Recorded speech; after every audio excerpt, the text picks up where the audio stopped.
mom started dating Paul, who's now my stepdad, it was really hard for everyone. I think I realized a little bit sooner that they were kind of getting serious, and so I really struggled with that because I did not want my mom to get remarried. There were a lot of feelings of being replaced, or maybe her not loving us as much anymore, and we were introducing all of these kind of foreign bodies into our home. I remember in particular my stepsister Becca and I would fight a lot because I was the oldest, and when our parents got married, had a lot of pain.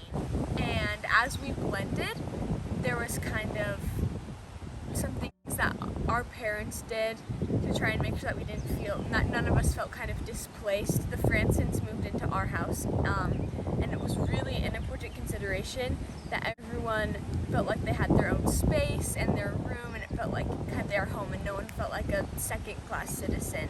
So I would say probably the worst part of the remarriage was just the beginning, because everything's new and you feel like your whole world is being rocked upside down. So I think what my mom did to help Aunt Paul was that they developed a relationship with the stepkids where they were kind of friends, and they would ask them to do things still. They had to in order to, maintain a home, but it was kind of a more friendly relationship and less of a stern, parental one. And at this point, and that allowed the kids to become acclimated to that, and as things progressed, we became more comfortable with each other, and things were able to become a little bit more parental. But I think the slow transition was the best.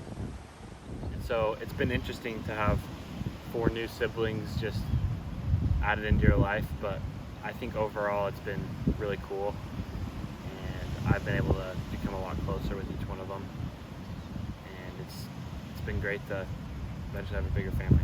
We know that we always have each other, so that's great. Yeah. Has Mary been good to work with? It's really amazing to me how she can observe everyone's feelings and try and do her best to manage everything. I'm really comfortable talking to my dad, talking to Mary, talking to any one of my siblings, and I feel like that's been a great thing for me. Happy to be there for everyone. Yeah. It was pretty rocky for the first little while, and now I think back on it and it all seems really stupid because it's like one of the best things that's ever happened. I love my step family, they're amazing, and I had a lot of hard feelings towards Mary, my stepmom, and there's no specific reason why. I wanted to feel angry at someone, and she was the person I was angry at. I didn't talk about it a lot, and so it all got bottled up, and then I would do things, I would just be mean to people. And it's one of my biggest regrets, I think, is not embracing my step family and spending so much time being angry. You have to try to be more selfless than you're used to.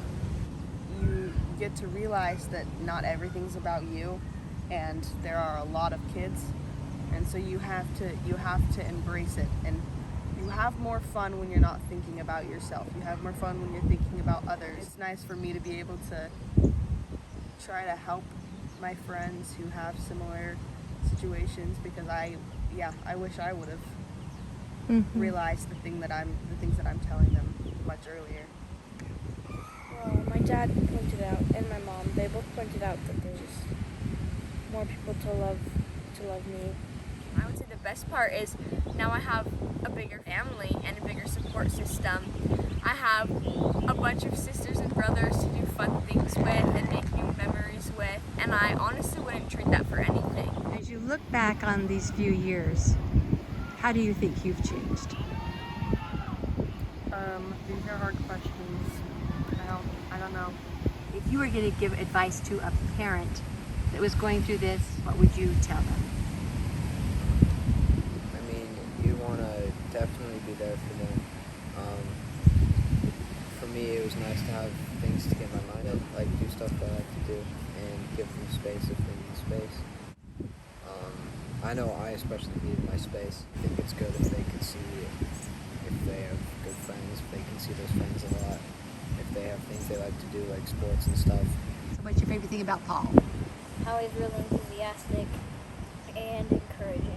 And if you had gone back and told us that we would be where we were today, where we have girls' nights and play games together and we go night swimming and we tell each other everything, probably wouldn't have believed it or even been able to kind of picture what that was like.